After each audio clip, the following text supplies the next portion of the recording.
Thomas Mwangi Masharia. I was born and raised in Nakuru County. I studied in Nakuru. I furthered my studies in India. While I was in India, I chaired the African Student Welfare.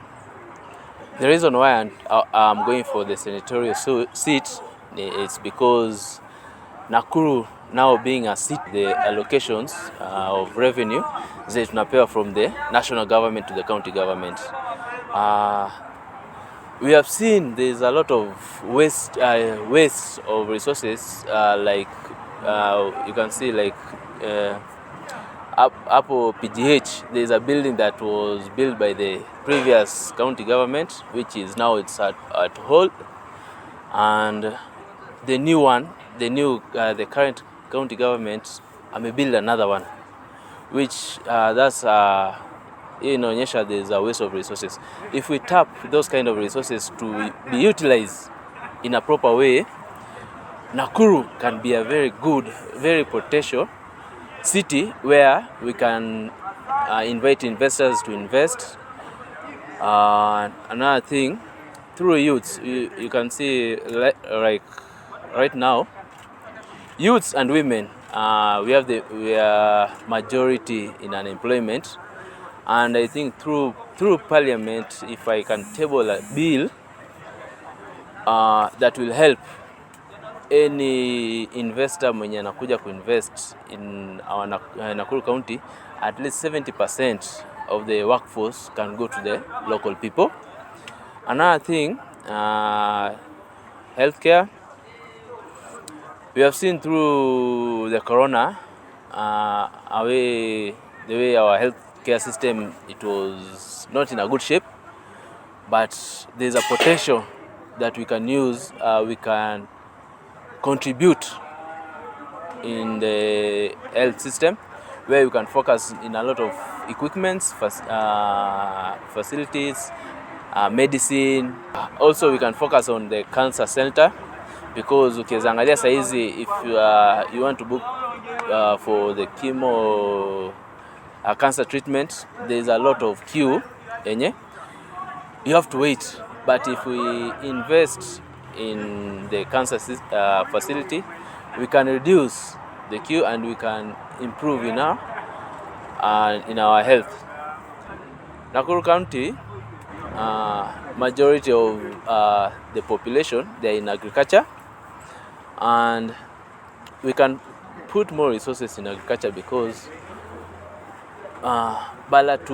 we import maize from outside. We can promote our farmers. We can promote them through storage facilities that can, harvest the selling price when they are selling their commodities, they can be given a good offer. Another thing, as a country, because we are in agricultural environment, we can feed our own. Than ukisikia January ati kuna drought in the northern part of the country, we can utilize the food that our farmers wamepanda, na the government provide the facilities of storage wamenunua, that can help during the drought system. Nakuru being the center of Kenya and being the city, there's a lot of potential in tourism, where we can promote our tourism, because we have Lake Nakuru, we have Elementaita, we have Naivasha, where we can promote our tourism sector through a good working environment and promote even the local tourism. As we can say in Nakuru, 70% of youth, 70% of population is youth and women, and ukiangalia hapo, we have the biggest unemployment is to women and youth. This increase in security, and if we can empower them through the youth department or docket in the county government, through their projects, 30% of tenants to go to youth. If we can utilize that, I know we can improve we can improve to empower youth and our women, and that can reduce insecurity. I want to encourage our youth wajitokeleze hii wakati wa election, come out at large and we support one another. As we support one another through our votes, we can speak in one voice.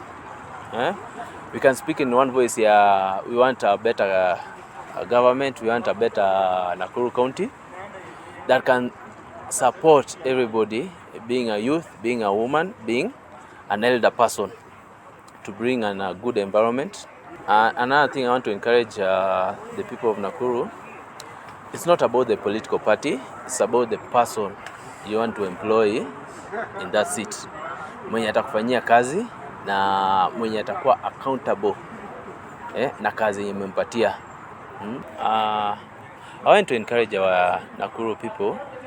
It's a high time we entrust the county with the youth, because I know wanasema kiongozi, wanatuambianga viongozi wa kesho ni sisi vijana, na sasa kesho yetu ishafika. So please support us, and I know we will not disappoint you in the workforce we want to bring to the people of Nakuru. And I want to send a message to the youth people. Please, during this election period, msitumike kuleta vurugu, because penye utaishi leo after election, wacha hapo ndo penye utaishi. Na penye unaenda kazi, wacha hapo hata after election ndo penye unaenda kazi. Let us show an example that this time election it will be a very peaceful one. Kati sasa ni digital, na mimi kama kijana mwenzenyu, wacha looks isionyeshe ati juu niko na rasta ati naweza shindwa na hii kazi. The character that I have and the leadership I have in me, I know and I believe in myself to lead.